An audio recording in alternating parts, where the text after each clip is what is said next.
hometown stories from the heart of it all, and our folks have a lot to tell. We've got next door neighbors with remarkable lives. We're riding on a story carousel. So sit right back as we hear about their lives. Yeah, home is where our story begins. Families, neighbors, and friends, the love never ends. Right here in Miami Springs, right here in Miami, and Virginia Gordon's here in Miami Springs.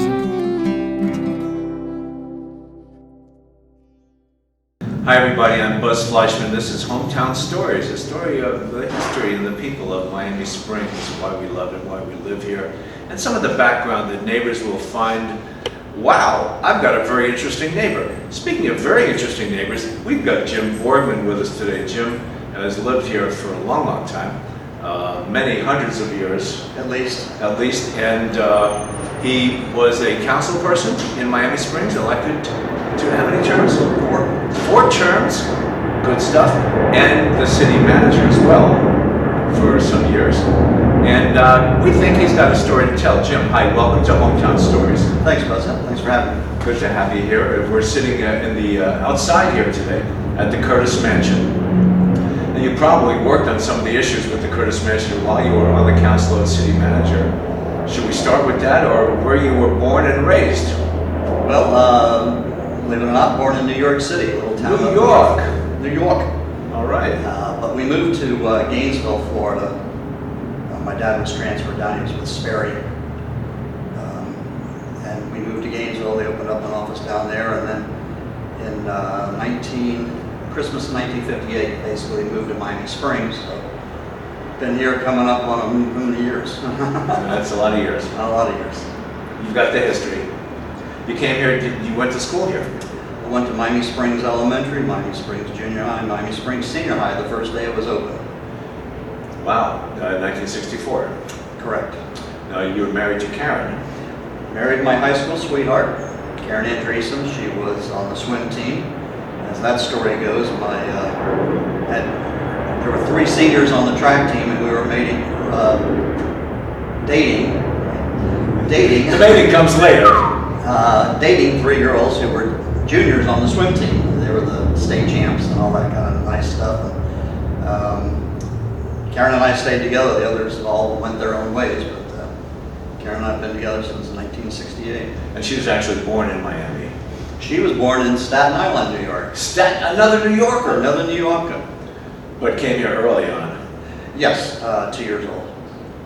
And her parents and her grandparents were very involved in the history of the city. They were builders. And they built the 9 and 1000 block of Nightingale and Oriole, and several individual homes around the city. I'll tell you a funny story. They were offered all of the lots around Bass Lake. They bought all of the building lots around Bass Lake for $37,000. About what year was this? This was probably back in the late 50s. Wow. And they didn't have the money, and so they didn't know. Otherwise, I might be living on the lake right now. We actually live in Karen's grandparents' house. So we live in a house that her father actually built, her father and grandfather. Wow, great. Now, 37,000 was a lot in those days. Heck of a lot of money. Probably 10 billion today. I don't know, but that was the late 50s, and I can tell you a story real quick. Late 60s, when I graduated high school, I remember a math teacher told us that if we were successful and got our degrees from college, that when we graduated in roughly 1972, we'd be doing great if we got a job paying $10,000 a year. It'd be a great job if you were making $10,000. that was a lot in those days.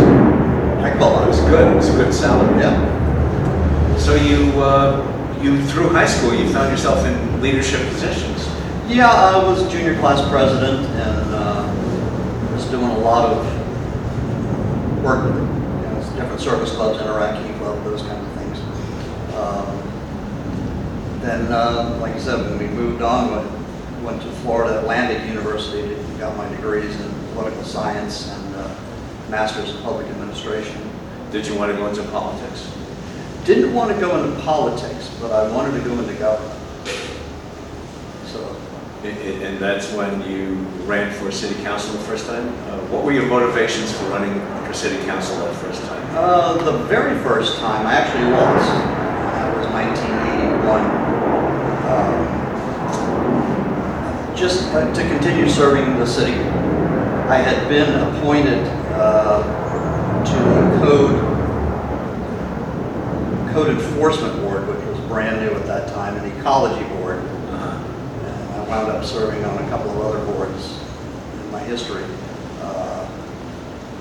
But 81, I lost that election, but I came back 4 years later. There was no election in 83, because everybody was very happy with the council that we had and the mayor. So I ran again in 85, and I won. Was that Mayor Cavalier's father? No, that was John. That was Mayor Cavalier. No, not John Sr., John Jr. John, oh, okay. Now, you were working at that time as well to make a living while you were married, Yes, as opposed to just giving back to your community. At that time, I had actually worked for the city as the code enforcement officer, and I set up the first formalized purchasing system the city ever had.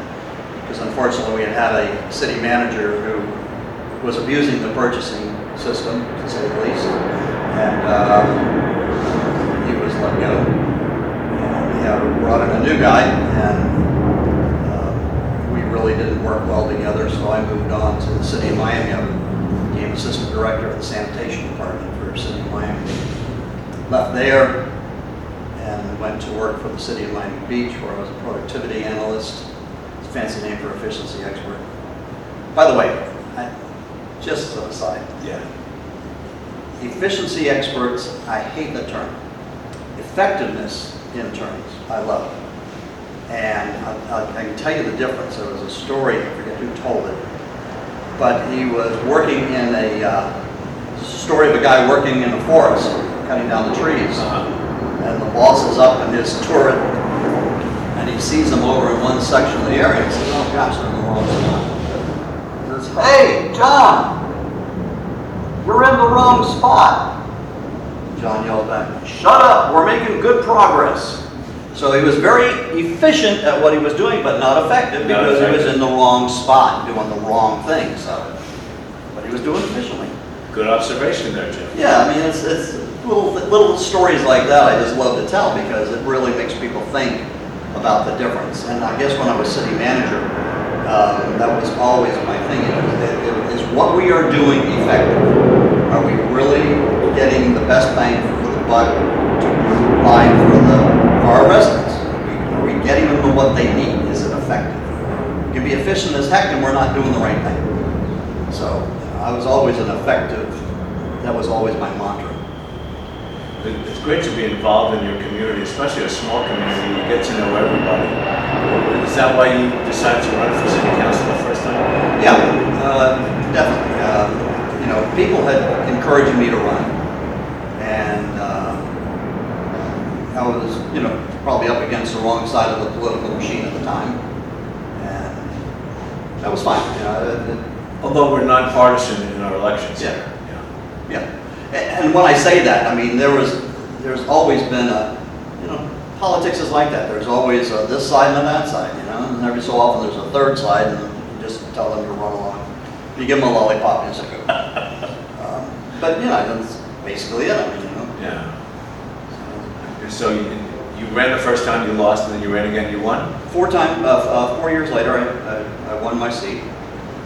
I actually defeated Tex Ziotti, who was a dear friend and close friend, and still was until the day he passed. Now, let's go on a little sidebar here. Tex was a collector of comic books. I've heard that, yes. Yes. Tons and tons. You're a collector of music. Yeah. How did you get involved? How did you get involved in music? And the prevailing I don't know music of the that day. how you ever really know that the switch flips on for you on whatever it is you find a passion for. But I certainly was very, very fortunate to have 2 older brothers. And my oldest brother, Carl, He was a teenager about the time that rock and roll was starting to happen, when Elvis and the Everly Brothers and that whole scene, you know, Buddy Holly. So I'm getting an earful of music as he's playing it in his room. I'm saying, yeah, I like that. And then my middle brother, Bill, who's 5 years older than me, he comes along 5 years later than my oldest brother, and the next thing I know, I'm listening to Beach Boys and Bobby Vinton and Bobby V and that genre of the early to mid 60s. Yeah. And by the time I hit my teen years, here come the Beatles. And British Invasion, one-hit wonders, everybody wants to be the next Beatles. So I'm bombarded with all of that. And I think I understood that I really wanted to be involved somehow. You know, being in a band was never going to happen. And, you know, mom and dad wasn't going to have a kid involved with sex, drugs, and rock and roll, you know, that kind of thing. So, So the sex and drugs was okay, but the rock and roll, okay. it just wasn't going to. Okay, gotcha. Yeah. So anyway,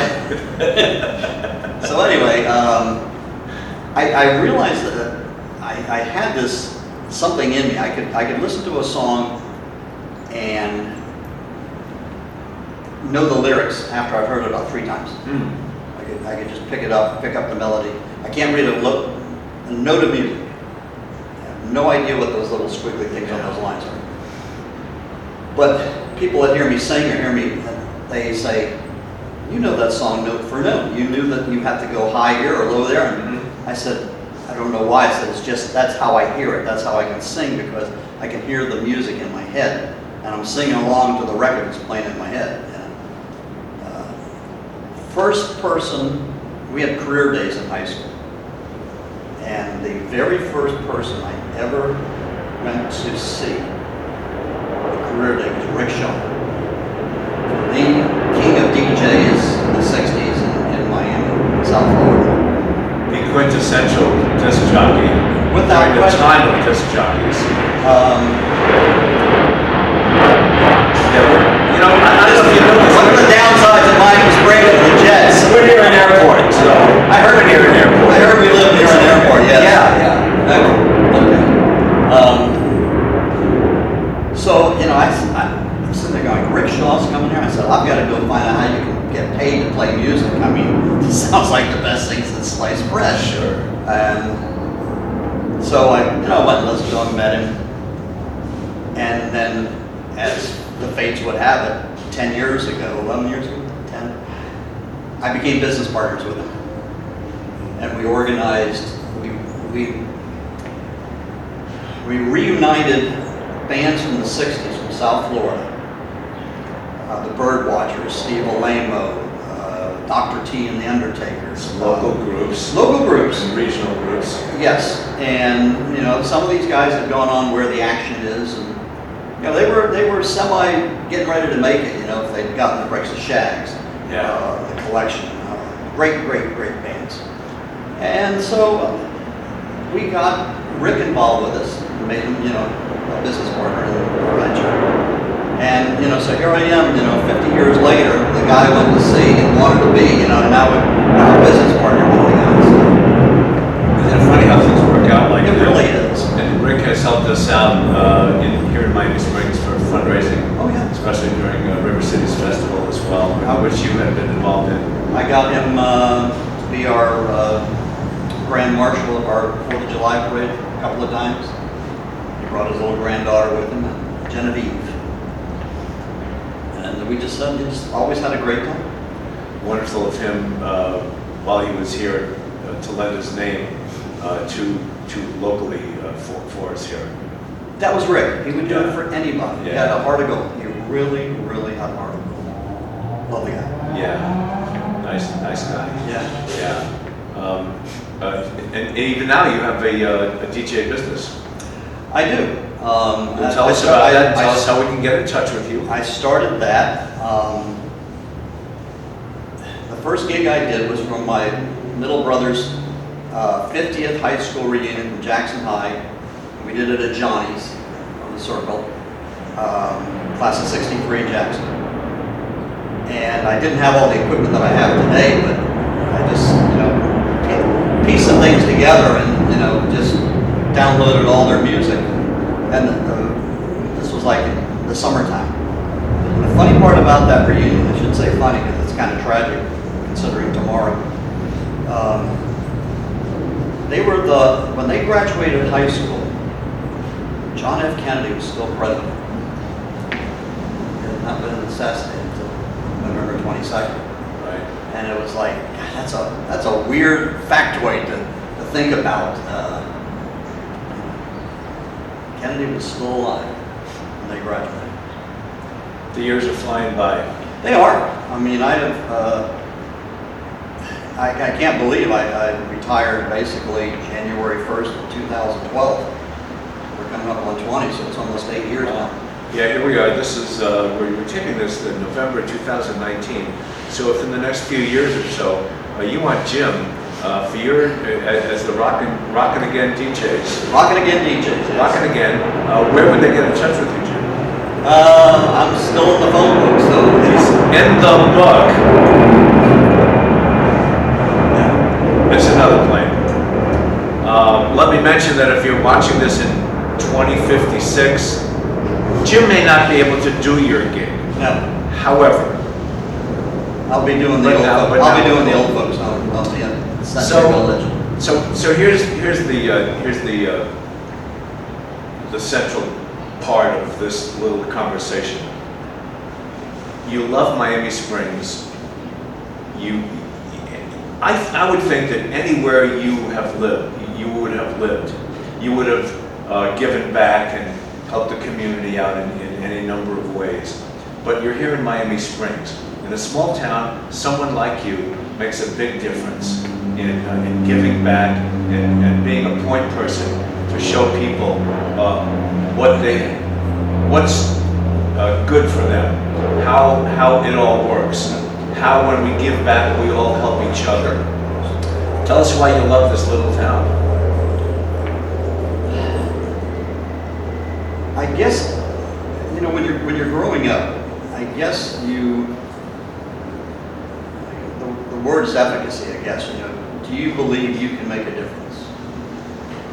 And how you were raised, I give, certainly all the credit to my mom and dad for letting me know that I was important. Now, in what regard to who or what, it wasn't that. It was just that you are an individual, a unique individual, and you're important to this world. Too many of us lose sight of that. We think we're and I'm not, I don't contribute, I don't do anything, I'm not important. Well, maybe you're not important to the community, but you may be extremely important to your family, or to your church, or whatever. And it doesn't matter, you are important. You matter. And when you take that kind of an attitude and you believe that you can add something to the conversation or to whatever, you say, I would like to help. But it was, like I said, it always seemed it was that way with me. I don't know why. Whether it was when I grew up in All Angels Episcopal Church, I trained the altar boys. I was always head of something, and spearheading this or that. I was on the vestry for a while. You were involved. Yeah, In everything that you did. Yeah. Every situation. Yeah. But like I said, and I guess that was because somebody had instilled in me at some point in time that I mattered. Well, if I matter, then how can I help somebody else to matter? To bring them up, Yeah. to show them the right way, to lead by example, Yeah, maybe that's which it, is yeah. what you've done. Yeah. Now you and Karen have raised a daughter. Tell us about your daughter here. Our daughter, Story, The swimmer. the swimmer, Yes. and that kid's a pro. She was all-day county swimmer when she went to Our Lady of Lourdes Academy in South Miami. But other than that, she has, I don't know if you've heard her sing. I have heard her sing. I mean, she is a better singer than she was a swimmer. She has a very operatic voice. And she has had she was blessed, like I said, when we put her down at Our Lady of Lourdes, it was more, A, we wanted her in a Catholic school, B, they had a great swim team, we wanted her to pursue that. And this thing with singing just kind of came about. I never knew she sang. I could hear her, singing in her bedroom to the radio. But when she graduated 8th grade from Blessed Trinity, she sang a song. I had never heard her sing. It brought me to tears because it's my kid, Where did you get that voice? Now her mother was all state chorus, and I could sing. But she has got a very, very stunning voice. Well, the student will surpass the teacher sometimes. Say they say. Yes. Apples don't fall far from the tree and those kind of things. Yeah, you were surprised that she sang so well. I was, because I'd never heard her sing in that capacity. Sometimes you hear him sing in the shower, you hear him sing in your bedroom, but... And that's one thing, and then the other thing is to sing in front of people. Oh, let me tell you. I told her, before I started singing again in public, I said, I envy you. She said, why? I said, I can stand up and speak in front of a group, so you can sing in front of a group. I said, words are words, that's nothing, but you hit bad notes, and everybody goes, they start holding their ears. Yeah. And I said, you can do that. I said, that is something I couldn't do, or wasn't allowed to do. I was asked to sing in a couple of bands here in Miami. But like I said, Mom and Dad said, no, you're doing fine doing what you're doing. And your daughter lives here too. She lives right across the street. Isn't that convenient, Yes. Grandpa? Yes, it is. With having 3 little ones, the oldest boy is 4.5, and the twins just turned 3 in October. Give me some names over here. The oldest boy is Fernando, named after his father, and the twins are James. I don't know who they named him after.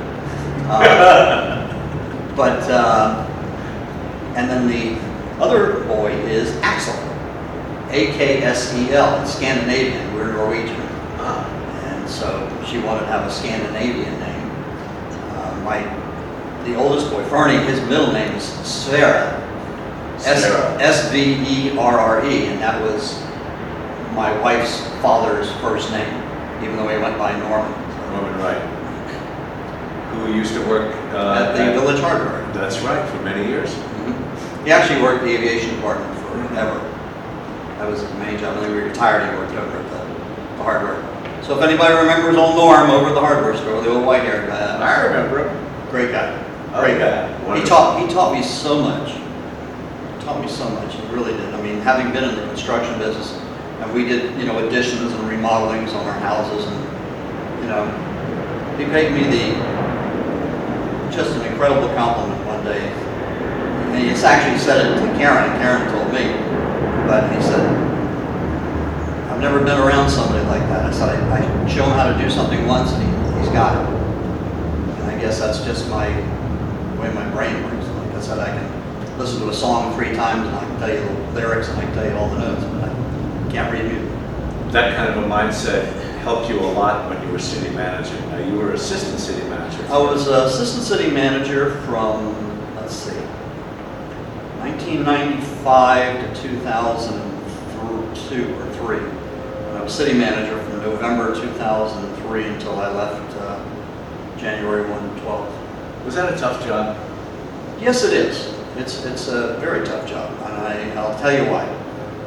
Anybody who's employed, you probably have 1 boss. I had 5. Now, The city council. the city council, right? The way life in a city manager council form of government is supposed to work is my direction comes from how they vote on what they want to do, and if it's a 3-2 vote, then that's what I do. If it's a 2-3 vote, and from time to time, even the losing side might come to me and say, hey, if get around to that, don't worry about it. But, you know, when I say the 3-2 vote, we call that city manager mathematics. You have to learn how to count to 3. As long as you can count to 3 and knew you had the votes, then You needed 3 votes. that's all you need. So you worked at their behest, implementing the wishes of the council. Correct. Finding the most cost-effective ways of doing it. Well, you did a good job, Jim. Thank you very much, I appreciate And it. you always got the vote of confidence. I did, Yeah. I did. Could be scary sometimes if you work in that situation. It's always, you know, you don't know sometimes. You hope you're doing the right things and you hope you're doing the right job. And, you know, I tried to keep the lines of communication open as much as possible. You know, they always knew that I was a phone call away if they needed to talk. Communication is very important. Yeah. Now, sometimes I didn't communicate enough back to them. My fault, not theirs. But as it turned out, you did good, my friend. I'm proud of the work I did there. I really am. I guess, and I can remember something that, 2 things led to my retirement. It really had nothing to do with the people there or anything else. My oldest brother had passed, and he had just turned 70. My father died at age 73. I was 61. And I'm sitting there thinking, well, if the Borgmann line of men only goes into your early 70s, and I got 10 years left, maybe. I don't know. Might have 2 days left. Might have 50 years left. I don't know. But if it's a 10-year kind of deal, I don't want to spend it here. No offense to anybody or the Springs or the people. I just had to make a life choice that said I need to be doing something different. Well, in your life, for the most part, you did give back. You were involved, and no one can take that away from you. Thank you. And it's wonderful to sit here and talk with you about your history here in Miami Springs. Did I tell you I was a teacher too in high school? You were a teacher? Well, what did you teach, Jim? What do you think I taught? Ooh, history, government, 1 year. Next year, biology. biology. Well, you were the one that gave those kids those frogs that they had to take apart. Yeah, that was fun. Well, you know, by that time you didn't. They weren't doing that anymore. No, This was like 77-ish. And I was coaching the high school tennis team at the time. It's the same thing. But I would dissect the frog for them and show them, you know, the different pieces and parts inside. No big deal. I was a math and science guy as a student, actually. When I graduated 4 years of high school, I had 5 years of math and 6 years of science. So I was always doubled up. If you remember the times back in the 50s, you know, your parents were going to be pushing you into math and science because you had Sputnik going up in 57, then you have the space race, you have everything else going on. You know, math and science, we have to catch up, we have to keep ahead of the Russians. sure. And, you know, that was where I was pushed. And it wasn't until I reached calculus that I realized I was no longer a math That was the dead stop right there. no longer a math student. By the way, do you have an Alexa at your house? No, and never will. Okay. And you'll read from my latest article in the Herald, in the Gazette about that. Anyway, Alexa knows calculus. I asked Alexa the other day, I said, Alexa, what's the first derivative of x squared? The first derivative of x squared is 2x. That's correct. I said, dang. So then I asked her what the first integral of 2x is. She didn't know that one. She couldn't go the other way. Oh. Ask her about 6 numbers next time, and maybe you'll get lucky. Yeah, hit the lottery. Hey, we were lucky having you here. Thank you so much, Jim. Thanks, Buzz. It's good to talk with you. This is Hometown Stories, and you could access this on the city's YouTube channel, the city website, Facebook for Miami Springs, Channel 77, Comcast, and the other provider we have here, in Xfinity, Twitter, and YouTube as well, where people will be able to see this for centuries, Jim. So there you are. It's all been laid out. That's who the man is. Jim Borgmann. Thank you so much, Jim, for Thank being you, with us appreciate today it. on Hometown Stories. Thank you. I'm Buzz Fleischman. See you next time. Families, neighbors, and friends, the love never ends right here in Miami Springs. Right here in Miami, and Virginia Gardens here in Miami Springs.